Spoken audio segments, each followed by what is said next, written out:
Shalom, selamat pagi Bapak Ibu Saudara yang dikasihi Tuhan. Kita jumpa lagi dalam Renungan Manarema. Sebelumnya mari kita sama-sama berdoa. Bapak bersyukur buat kesempatan kami boleh kembali mendengar kebenaran firman-Mu. Urapi hamba-Mu dan urapi semua yang mendengar, sehingga yang menyampaikan dan yang mendengar sama-sama beroleh berkat dari kebenaran firman Tuhan. Dalam nama Tuhan Yesus kami sudah berdoa. Haleluya, amin. Shalom, selamat pagi Bapak Ibu Saudara yang dikasihi Tuhan. Pagi ini kita akan belajar renungan firman Tuhan dari Manarema yang saya ambil dari Roma 15 ayat yang ke-7.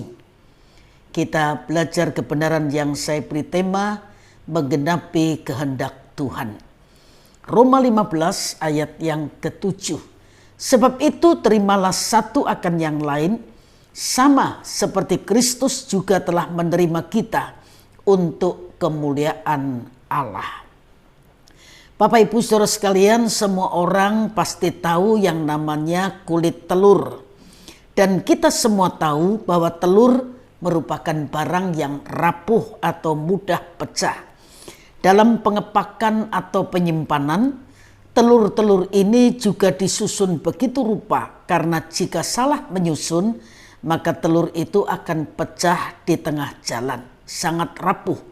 Dalam sebuah tayangan televisi beberapa tahun yang lalu, hadir profil seorang seniman yang memakai kulit telur sebagai sarana berkarya. Dari bahan kulit telur, seniman ini membuat lukisan, kaligrafi, dan barang-barang lain. Dan ketika diwawancara, seniman ini menjelaskan alasan memakai kulit telur. Seniman ini menjelaskan kulit telur sebenarnya justru sangat kuat. Kulit telur tahan terhadap segala cuaca, anti gores, anti rayap, dan bisa menopang berkilo-kilo telur tidak pecah. Meski dierami induk ayam, selama posisinya berdiri. Besi bisa berkarat, tapi kulit telur tidak pernah menjadi keropos oleh cuaca atau air. Itulah kulit telur. Meski sebenarnya sangat kuat, tapi jika kita perlakukan dengan cara yang salah, maka akan hancur berkeping-keping. Bukankah itu juga hakikat sebuah pernikahan dan hubungan kita dengan sesama dalam sebuah komunitas?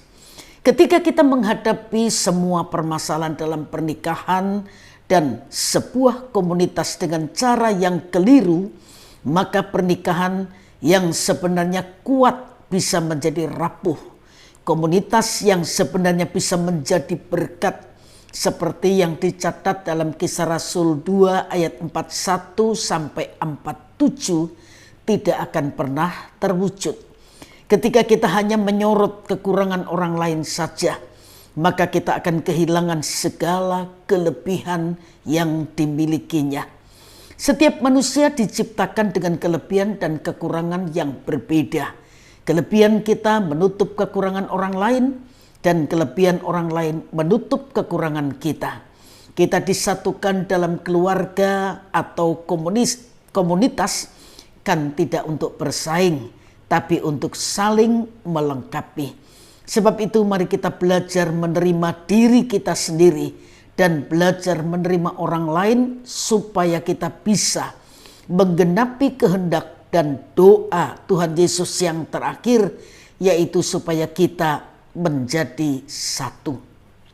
Kalau Bapak Ibu Saudara jeli membaca Alkitab, Yohanes 17, ada kata satu yang diulang sampai 5 kali, yaitu di ayat 17, 21, ayat 22 ada 2 kali, dan ada kata satu di ayat 23. Tuhan menolong kita semua memiliki kerendahan hati untuk bisa menerima orang lain apa adanya, dan bukan karena ada apanya.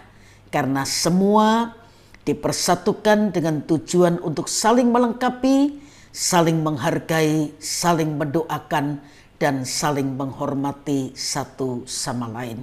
Tuhan memberkati Bapak Ibu Saudara sekalian. dan mari kita sama-sama berdoa.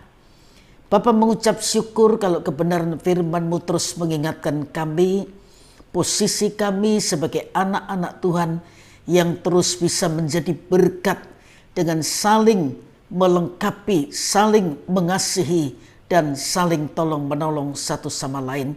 Meteraikan kebenaran firman-Mu dan terjemahkan lebih dari yang hamba-Mu bisa sampaikan pagi hari ini. Dan berkati umat-Mu, apapun yang mereka lakukan sepanjang hari ini, mohon tangan Tuhan menuntun tangan kami semua, sehingga apapun yang kami lakukan, Tuhan membuat jadi berhasil untuk kemuliaan nama Tuhan.